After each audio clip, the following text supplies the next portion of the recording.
উজনিৰ 4 জিলাত বানৰ ধ্বংসলীলাৰ পিছত এতিয়া বানাক্ৰান্তৰ কাষত থিয় দিছে বহু লোক। উজনি নামনি সকলো ঠাইৰ ব্যক্তি বিশেষ দল সংগঠনে এতিয়া সাহায্য সামগ্ৰী লৈ ভিৰ কৰিছে শিৱসাগৰ, যোৰহাট, নাজিৰাত। শিৱসাগৰ বেতবাৰী মৌজাত বান সাহায্য বিতৰণ কৰিলে প্ৰাক্তন আলফা সমন্বয়ৰক্ষী সমিতিয়ে।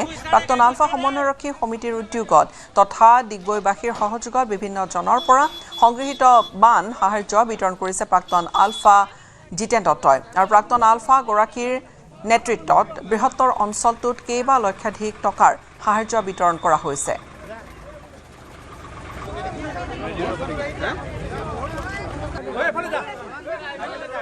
শিৱসাগৰত যিটো পৰিৱেশ দেখিলোঁ, কল্পনা কৰিব নোৱাৰা পৰিৱেশ। দূৰৰ পৰা আচলতে ইমান বুজি পোৱা নাযায়। ইয়াত আহি গম পালোঁ কি ভয়াৱহ এটা পৰিৱেশ। তথাপিও আমি সমগ্ৰ ডিগবৈবাসী ৰাইজৰ হৈ আমাৰ ৰাইজৰ গান বৰঙণি আমি আজি ইয়াত লৈ আহিছিলোঁ। আৰু লগতে প্ৰাক্তন আলফা সমন্বয়ৰক্ষী ডিব্ৰুগড়, তিনিচুকীয়া জিলাৰ সতীৰ্থসকলেও তিনিচুকীয়া মাকুমতো যথেষ্ট বৰঙণি সংগ্ৰহ কৰিছে, বস্তু সংগ্ৰহ কৰিছিল। প্ৰায় আমি আজি 6 ট্ৰাক বস্তু আনিছোঁ। 6খন গাড়ীৰ মাল ইতিমধ্যে আমি বেতবাৰীৰ ভিতৰুৱা অঞ্চলবিলাকলৈ আমাৰ ইয়াৰে স্থানীয় ৰঞ্জন গগৈ ৰঞ্জন কোঁৱৰৰ যোগেদি আমি ভিতৰুৱা অঞ্চলবিলাকলৈ প্ৰেৰণ কৰিছোঁ। কাৰণ এই সামান্য বস্তু ইমান ভয়াৱহ এটা পৰিৱেশ, ইয়াত ইমান কম বস্তুৰ একো সমস্যা সমাধান কৰিব নোৱাৰি।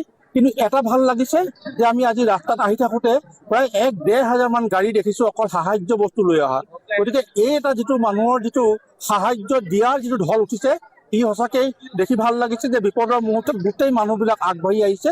এইদৰে যদি আগবাঢ়ি আহে নিশ্চয় আমি যিকোনো পৰিস্থিতিৰ মোকাবিলা হ'বলৈ সক্ষম হ'ম। কিন্তু এটা কথা স্পষ্ট যে শিৱসাগৰ 20 বছৰলৈ সকাল পূৰ্ণাবৰ কাৰণে 20 বছৰ সময় লাগিব। 20 বছৰ আগতে কেতিয়াও শিৱসাগৰ সকাল পূৰ্ণাব নোৱাৰে।